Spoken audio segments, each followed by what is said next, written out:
Hello, hello, hello, and welcome to my YouTube channel. My name is Jameelah, and I am a master manifester. And so are you if you're watching content like this, right?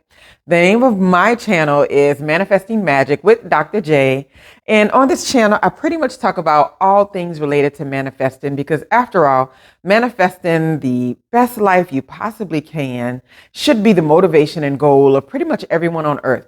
And the big deal with that is that your best life and fullest and all that is different for everyone. And that's the way it should be, right? We have to remember that. Nonetheless, what I want to discuss today is the importance of self-care when you are manifesting. So if you are a person who's very tuned in, I always have this conversation with my fiance every now and then about how quickly, when you know better, how quickly the karma comes when you're doing something that you shouldn't. It's usually things where you know better and the karma hits you like that, right? So I feel like it's important to say that the better you get at focusing your manifestations, at pretty much co-creating your life, your days, your existence, your moments, because it starts with the moments, then it moves to the minutes, the hours, the days. So if you're creating the moments, if you're consciously creating the moments all day, then you're creating your life, right? So as long as we can keep that in mind, that when we're constantly in that space, we are like super attractors. So you got to remember that your energy, the energy that's being used to manifest and create these things in your life, because you're not just on autopilot, is going to be much higher. And because of that, you can be depleted a whole lot more, a whole lot easier. And I know this because I've ran into it in several times in my life, over and over again, where I thought I could handle a fast pace, a lot of high energy stuff, being around a lot of people all at once and not getting breaks and all that. And every single time it broke me. It always has. And I'm always asking myself, well, why are you always trying to get outside of this? Well, one thing is for sure is that I do like people. People that I know sometimes say that I don't like people, but I do. I really like people. I just can only have them in small dosages, right? And it's perfectly fine for me. But for me, that's a problem because sometimes I want to be more social than what I am. But a lot of times I know that I'm going to be completely drained and depleted. And so I can't do what I want to do. So during these times, for whatever reason, I completely forget about the idea of self-care. I completely forget about doing the things that I know would make my life easier and would make me happier and lighter and would make a much more enjoyable experience for everyone involved in any space that I'm in, right? And one of those things is definitely yoga for me, right? So that's one of my big self-care ones because I love doing yoga, always have. And yeah, I get excited. I even got a new bag for my new mat. I'm so excited.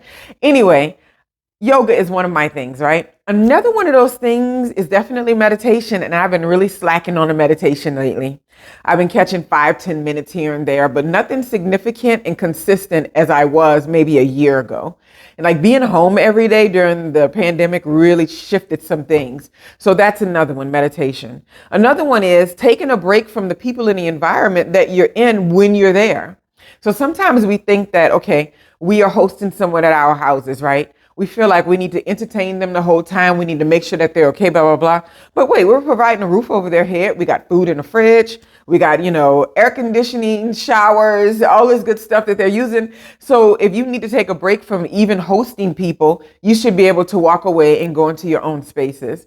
Because unless you are a person that really just thrives in those kind of environments, it can really be draining even when you don't know it. Because for me, it's always an issue. I don't know it until it's gotten until it's bad. No, I would love to notice as it's happening, but I can tell the overstimulation is happening. The energy is being used and it's not being restored and it's continuous. You have to remember that when you are creating the life that you choose, you are on full force ahead. Even when you're not physically doing anything, you are mentally doing something because all of your thoughts and your concentration and time and energy is always focused on, is this in alignment with the ultimate way that I want my life to continue to play out, right? Is this what I would like to continue to manifest, right? Is this what I want to continue to attract? So you're always using this mental energy, and then you sometimes put that into physical energy. You don't realize how much you're depleting yourself with all of this intentional activity. And I think that may be the difference in maybe people who live lives that aren't as intentional. They may have more energy for the social interactions, but when it's very intentional, the social interactions have to come to a minimum, or what you do for people have to come to a minimum, or how available you make yourself to handling the problems and the issues and the dramas and the ideas and the thoughts and the energies of others. Like, how open are you to that? How much of it can you handle? And so I told myself from now on, I am always going to think there's a threshold. And I was really good at it for a long time, but this whole pandemic thing kind of changed the way we thought and operated on a regular basis. But I would be at events, family things or whatever, and I would go, oh man, I've expired. And I was literally serious. I've expired, because I knew once that feeling hits the first time that says, you're feeling a little depleted, I have no reason to push further, because my self-care is so much more important for manifesting the life that I choose, where I can be beneficial to people in those environments. It's way more important than me spending another hour socializing and kind of just chatting or doing nothing or being available for someone or doing a favor or whatever, right? So self-care is definitely about knowing when to say no, and then knowing how to say no, because you don't want to run around telling people no in a very ugly and rude or whatever manner to where they just feel like you're not even open to having them in your life, right? So just knowing when to say no and then how to say your no's. We like to think, oh, no is a complete sentence. With your kids. I mean, with a vendor on the street who's trying to get you to buy something in a foreign country, or, no is a complete sentence when you're in the mall and they're trying to put lashes on you when you're walking past a kiosk. But I mean, like when you have people in your lives and their relationships matter and the people around you matter, no is not always a complete sentence. So knowing when to say no and knowing how to say no is so important. And it's something that's improved my life overall. And anyway, I'm going to keep on applying these tools and these concepts and ideas to continue to live a very practical life. I was a very theoretical person for a long time with what I could create and how and this and that.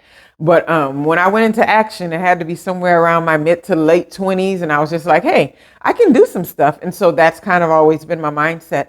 It's not necessarily about getting so many action items done for me these days, but it's definitely more about continuing to experience every day in a fashion that pleases me to some degree. I don't know.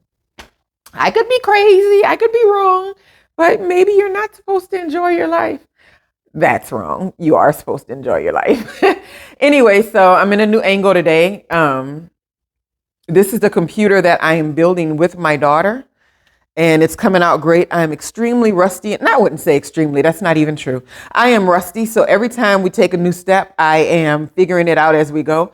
But it's so cool because I haven't built a computer like in over 10 years, 10 to 15 years when I was in college.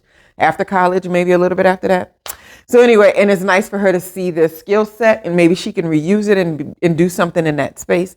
So we're still working on our computer there. And my beautiful Monstera, I want to introduce you to her. She's thriving again. I had to put her outside for a while because her leaves were yellow. So anyway, welcome to a new angle of my humble abode. And I hope you all have a wonderful, wonderful day.